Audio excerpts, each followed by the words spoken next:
sea, creo que es muy interesante darte, por seguir en la línea de las banderas, el ejemplo del inversor con patrimonio que se va, pero, hostia, al final esto nos escuchará gente fundamentalmente de España y también quiere saber qué opciones tiene quedándose en España. Que las hay, ¿eh? Cuando eres pequeño no, pero cuando eres grande empieza a verlas si lo haces bien.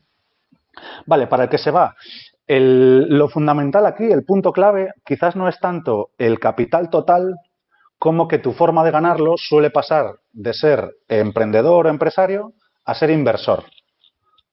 Vale, eso cambia a nivel fiscal porque esas rentas se van a tender a entender como pasivas. Vale, eso cambia un poco el paradigma para que la gente lo sepa simplemente. Si yo fuera un inversor que tiene un patrimonio por encima de, pongamos, 2 o 3 millones, por el lado de la optimización fiscal, lo que están haciendo todos es centrar su empresa principal en Emiratos Árabes Unidos. Vale, es un país que no solamente tiene un 0% en todo, o sea, no tiene impuestos. Ahora, a lo mejor alguien que me esté escuchando ha oído hablar de que van a poner un 9% de impuestos a sociedades. Bueno, solo es para empresas que facturen más de 350.000 o 375.000 dólares y que no estén en la zona especial. Zona especial es como una especie de zona franca de empresas de servicios, que es donde están todos. O sea que en la práctica ha sido un paripé de cara al mundo exterior, ¿vale? O sea, Emiratos Árabes Unidos sigue siendo un país con 0 impuestos en la práctica. Y es donde están llegando la mayoría de las fortunas en cuanto a dónde situar tu empresa y tu residencia personal. Es interesante, de nuevo, a nivel de esas dos banderas. Recordemos, República Dominicana era interesante como residencia fiscal y como pasaporte. Dubái es interesante como residencia fiscal y como residencia empresarial. Para rememorar un poco y que la gente sepa cómo se mueven estas cartas. Entonces, seguramente su empresa estaría allí y su residencia personal puede que también.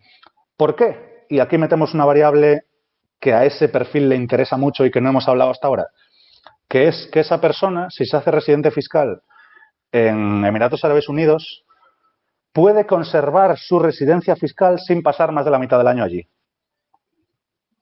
¿Por qué es importante esto? Porque tienes, a efectos jurídicos, a efectos tributarios, tu residencia fiscal la conservas sin necesidad de vivir en ese país. Porque a mí me puede gustar mucho la tributación de Andorra, pero tengo que vivir en Andorra.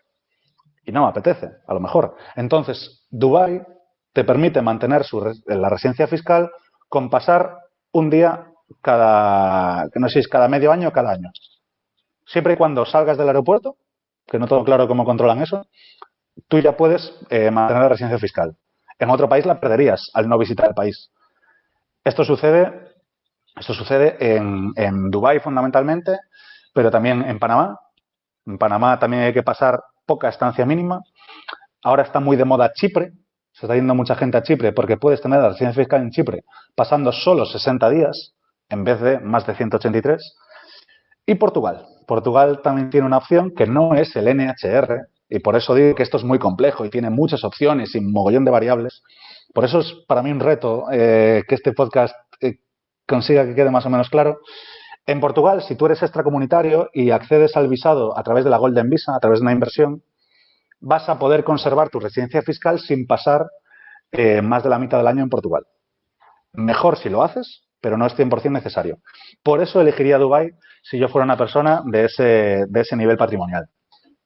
Eso a nivel de optimización fiscal. A nivel de protección, pues lo que es el dinero como tal, yo me iría tradicionalmente a un Suiza, pero idealmente al propio Emiratos Árabes Unidos, a Hong Kong y a Singapur, que son un poco esos centros financieros. ¿Te refieres a divisa o a banco? Me refiero a dinero en general, ambas cosas, cuentas bancarias y diferentes divisas. Ya, como repito, idealmente si no lo tienes todo en dólares o todo en euros. Entonces es a donde se están yendo esas grandes fortunas, porque tienen grandes fortunas, esas individuals con cierto patrimonio, por varias cosas. Aunque son setups más caros, por eso la gente más de a pie no accede a ellos, pero son países intocables a nivel internacional. Suiza es el ejemplo perfecto. Ha tenido guerras mundiales alrededor y nunca han tocado a Suiza. Del mismo modo que por los mismos motivos nunca van a tocar, o nunca es mucho decir, pero va a ser una jurisdicción segura, Hong Kong no tanto, pero sí Singapur y sí Dubái. Sí Dubái. Normalmente van una correlación entre buen pasaporte y seguridad jurídica, porque al final provienen del mismo motivo, que son las buenas relaciones con otros países. Y que no suelen ser comerciales, suelen ser más de intereses mayores. Llámalo gubernamentales, llámalo grandes poderes económicos.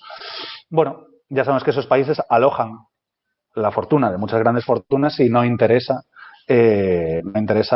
pues apretarlas, como puede interesar a otras jurisdicciones. Entonces, si fuera una persona de ese nivel patrimonial, seguramente tendría mi empresa activa en Dubái, mi residencia fiscal en Dubái también, mi bandera del recreo, que eso no la mencionamos, que es que tu residencia fiscal es a efectos jurídicos, pero a efectos de dónde pasas tu tiempo, puede ser otra bandera.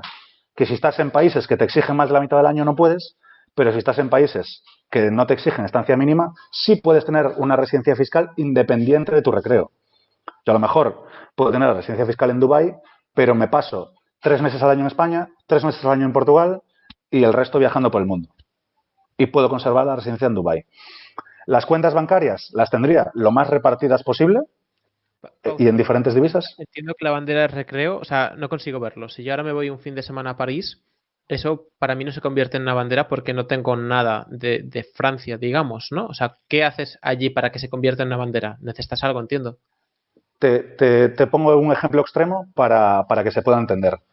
Para no liar, tienes la residencia fiscal en Dubái, solo tienes que pasar allí un día al año o cada 180 días, es que hay una ley que no recuerdo bien, pero a lo mejor pues te gusta pues Bali porque es muy barato. Ya no te habrías instalado en Dubái, pero imagínate que quieres vivir en Bali porque te gusta a ti vivir a la Bartola. Puedes vivir en Bali prácticamente todo el año sin hacerte residente fiscal allí. Ese sería tu recreo y tu residencia fiscal seguiría siendo Dubái. ¿Se entiende? O en este caso, el recreo, yo, por ejemplo, de forma 100% legal, es que sería súper interesante hablar del turista perpetuo para mencionar esto, pero no lo voy a hacer. En cualquier caso, tú podrías no ser residente fiscal de ningún país por no pasar más de la mitad del año en ningún país y eso podrías hacerlo entre 3 patios de recreo. Imaginemos que yo paso 4 meses al año en España y lo puedo demostrar, 4 meses al año en Portugal y lo puedo demostrar, y 4 meses al año en un tercer país. Yo tendría 3 banderas de recreo y ninguna de residencia fiscal. Para entender la diferencia entre el recreo y la residencia. Es donde pasas tu tiempo. Normalmente coincide, pero no necesariamente coincide.